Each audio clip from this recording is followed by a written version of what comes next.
Kung lumaki ka sa Pilipinas, malamang tinuruan ka na ang Bible ay direktang salita ng Diyos, parang dictated, word for word.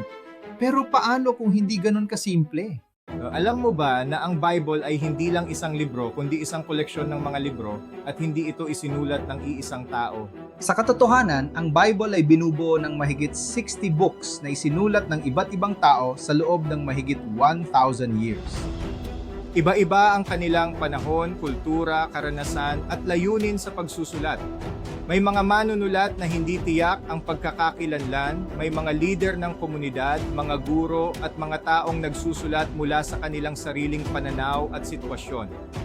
At bawat isa sa kanila ay may sariling perspektibo.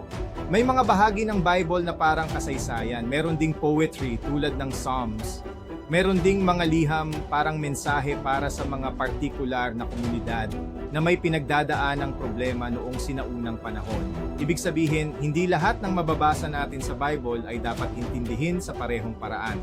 Kung ganito ang pinagmulan ng Bible, makatuwiran bang basahin ito na parang iisang boses lang? O mas tama bang intindihin ito bilang koleksyon ng mga kwento at pananaw tungkol sa Diyos?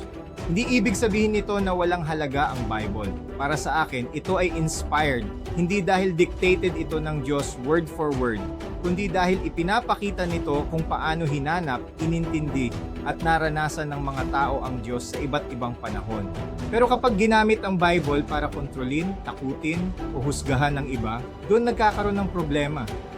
Sa susunod na episode, pag-uusapan natin kung paano nagkakaiba-iba ang interpretasyon ng Bible at kung bakit hindi lang iisang paraan ang pagbasa nito. Ako si Lawrence at kung gusto mong maintindihan ang Bible ng mas malalim, hindi lang literal, samahan mo ako sa series na ito.